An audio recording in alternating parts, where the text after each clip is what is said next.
बिस्मिल्लाहिर्रहमानिर्रहीम। अस्सलाम वालेकुम नाज़रीन, फरवाज़ एनबी न्यूज़ के प्लेटफॉर्म से मैं आपका मेज़बान नवाज़ भुट्टो आपकी खिदमत में हाजिर। नाज़रीन, इस्टेब्लिशमेंट के साथ अंदरूने खाना कौन कौन सी जमात मिली हुई है, इस पर भी हम बात करेंगे। और बात करेंगे कि पंजाब के बाद खैबर पख्तूनख्वा में भी इमरान खान की मंजी ठुक गई और ऐसी ठुकी कि इमरान खान याद रखेंगे। इसके अलावा पंजाब में यानी ओवरऑल जो पीटीआई की सिचुएशन है वो क्या है और क्या होने जा रहा है, और 25 जुलाई को जो खास अहमियत दी जा रही है उसकी असल वजह क्या है, वो वजूहात अब सामने आना शुरू हो गई हैं। इन तमाम उमूर पर नाज़रीन हम आज डिस्कस करेंगे।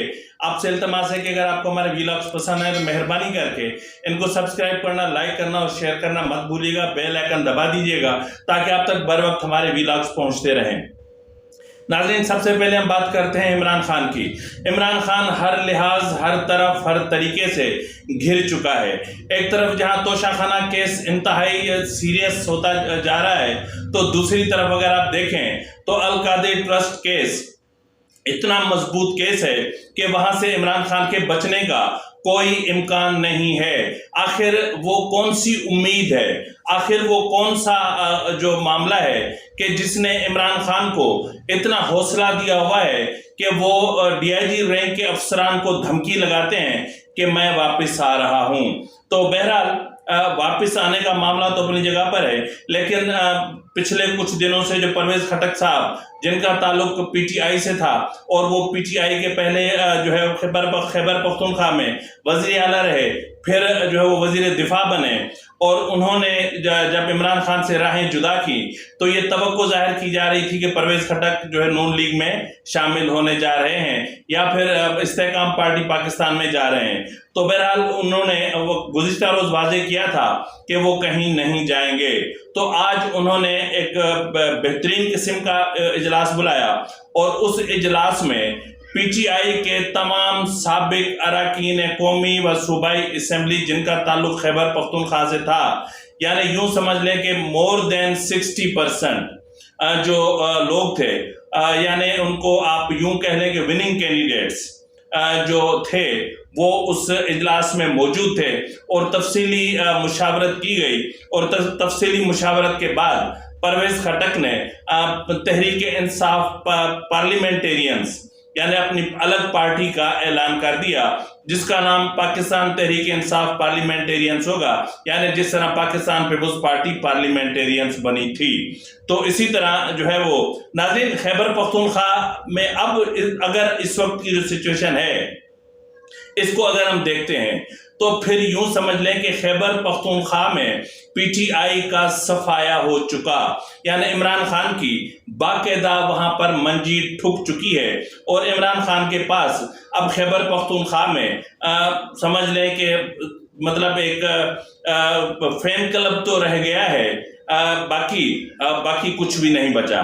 क्योंकि जो खैबर पख्तूनख्वा जैसे सूबे होते हैं, सूबों में आमतौर पर जो वोट होता है वो कबायली सिस्टम के तहत होता है, यानी उनका जो अपना एक लोकल सिस्टम होता है उसके तहत जो है वो वोट मिलता है।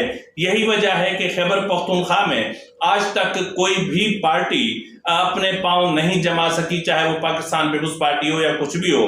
हाँ, अलबत्ता जेयूआई इसलिए जमा सकी कि उसका ताल्लुक खैबर पख्तूनख्वा से था। तो बहरहाल खैबर पख्तूनख्वा से तो पीटीआई का सफाया हो चुका, तहम पंजाब में जहांगीर तरीन ने मुहिम तेज कर दी है, जहांगीर तरीन ने राब्ते तेज कर दिए हैं, जहांगीर तरीन ने मुलाकातों के सिलसिले तेज कर दिए हैं। और यकीनन ये सिर्फ मामला जनूबी पंजाब का नहीं है, अब जो मामला सेंट्रल पंजाब का है वो भी समझ लें कि अब इस्तेकाम पार्टी पाकिस्तान सामने आएगी। लेकिन यहाँ पर एक चीज हैरानकुन है, अभी मैं कुछ देर पहले असद तूर जो बहुत बड़े नामवर सहाफ़ी हैं उनका मैं वीलॉग सुन रहा था, तो उन्होंने कहा कि इस वक्त जो है वो हुकूमत तमाम तर कोशिशों के बावजूद यानी सिर्फ 4 से 5% वोट बैंक तोड़ सकी है, यानी 95 से 96% जो वोट बैंक है पीटीआई का इंटैक्ट है। उन्होंने ये भी कहा कि पंजाब में जो पिछले अब इंतखाबात होने थे, जो अपना चीफ ऑफ आर्मी स्टाफ नहीं, बहरहाल लहजों से तो वही एक ही बात है। Chief justice supreme court justice Umar Ata Bandial ने जो 14 मई के इंतखाबात का ऐलान किया था, उसके हवाले से जिन अफराद को टिकट दिए थे वो अफराद आज भी इंटेक्ट हैं और वो अपनी जगह पर मौजूद हैं। यानी सूबाई असेंबली का तो इशू इनका रिजॉल्व हो गया, बाकी रह गया नेशनल असेंबली का। अब वहां पर देखते हैं कि पीटीआई को कितने लोग मिलते हैं। अब पीटीआई को कैंडिडेट मिलते हैं या फिर खंबे मिलते हैं, अब ये तो वक्त ही फैसला करेगा। ताहम मैं इतना जरूर कहूंगा कि फैन क्लब और वोटर में बड़ा फर्क होता है। फैन क्लब यानी आपका सोशल मीडिया पर आपके लिए गालम गलोच करना, लड़ाई झगड़े करना, बदतमीजियां करना, बदतहजीबियां करना, बदकलामियां करना, ये कोई बड़ी बात नहीं है। असल बात है कि बैलेट पेपर पर ठप्पा कौन लगाएगा। ठप्पा लगाने वाले को वोटर कहते हैं। तो यूथियाज जो हैं, ये मम्मी डैडी पार्टी जिसको कहा जाता है, इनके पास फैन क्लब तो बहुत जबरदस्त है, लेकिन वोटर का जो इशू है वो अपनी जगह पर मौजूद है। इमरान खान जो जीता था 7-8 निशस्तों से, जो इमरान खान कहता है कि जी मैंने बड़ा तीर मार दिया था, तो मतलब उस वक्त कुछ सर्कमस्टेंसेस कुछ और थे और इस वक्त सर्कमस्टेंसेस कुछ और थे, और 9 मई के बाद हालात यकसर बदल चुके हैं और इमरान खान का सफाया हो चुका है। इमरान खान का बाकी जो कसर बचती है वो 9 मई के जो मुकदमात हैं, वो तोशाखाना, अल-कादिर ट्रस्ट केस और फॉरेन फंडिंग केस, इन सब में इमरान खान के बचने का कोई दूर दूर तक इम्कान नहीं है। चाहे अदालतें कितनी सहूलतकारी कर लें, जितना जमीर बेचना है बेच लें, जितना इंसाफ की तौहीन और तजलील करनी है कर लें, बिलाखिर सबूत बोलेंगे, गवाह बोलेंगे। तो बहरहाल नाज़रीन, जिस तरह मैंने आपसे कहा कि इस्टेब्लिशमेंट के साथ अंदरूने खाना कुछ पार्टियां मिली हुई हैं और वो जमातें या फिर वो जो इंडिविजुअल्स हैं वो चाहते हैं कि इंतखाबात वक्त पर ना हो, इंतखाबात ताखीर का शिकार हों। तो बाज़ाब्ता तौर पर जो पार्टी पहले खुलकर मैदान में आई है वो है MQM। चाहे वो अल्ताफ हो या चाहे अभी जो माफिया है ये हो, मैं इन सबको माफिया कहता हूं। ये वो हैं जो हमेशा डेमोक्रेसी के लिए थ्रेट रहे हैं, लेकिन ये हैरानकुन बात है कि 2008 के बाद सवाए जो है वो 2018 से 2021 तक का जो इमरान खान का इनका जो निकाह रहा, सवाए इसके बाकी इन्होंने कुछ ज्यादा मतलब वो नहीं किया, क्योंकि इनको पता था कि अगर हम कुछ करेंगे तो फिर कुछ भी हो सकता है।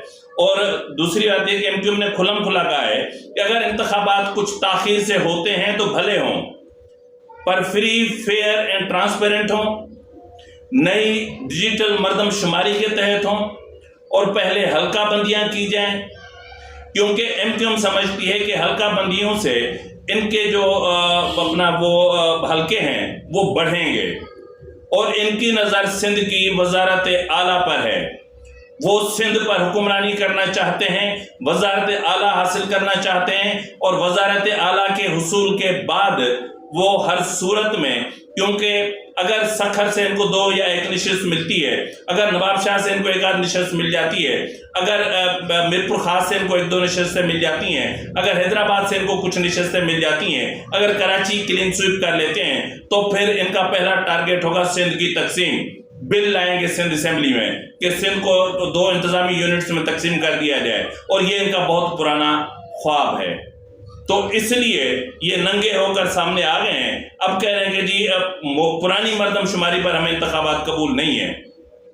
और कल तक यही लोग कहते थे कि कराची का जो ग्रोथ रेट है वो 16% है और लाड़काना का 36% कैसे हो गया।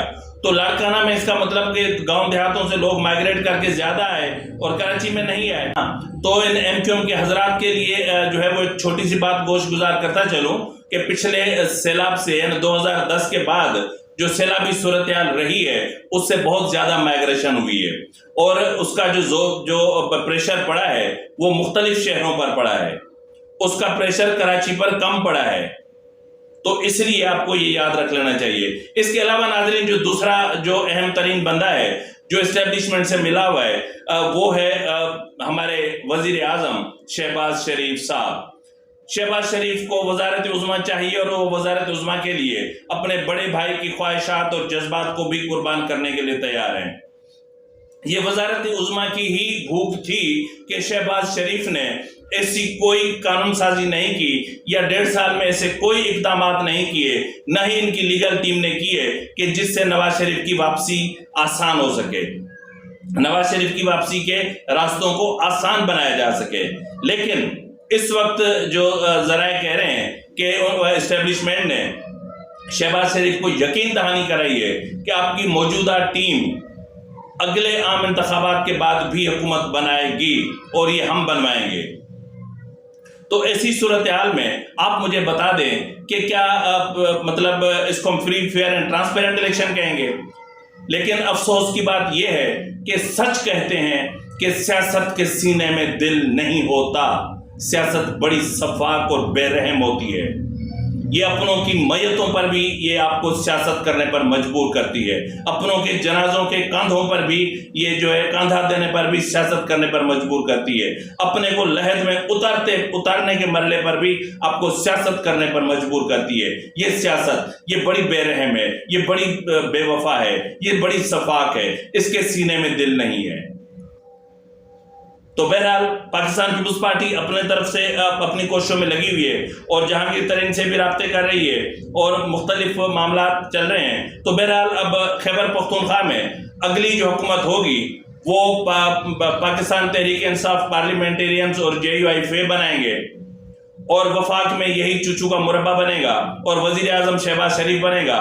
تاہم وزارت اعلیٰ جو پنجاب اسمبلی کی ہوگی وہ تحریک اپنا جو استحکام پارٹی پاکستان ہے اس کو ملے گی اور اسپیکرشپ جو ہے وہ شاید پیپلز پارٹی کو مل جائے اور باقی جو بھی ہوگی وہ بندر بانٹ ہوگی۔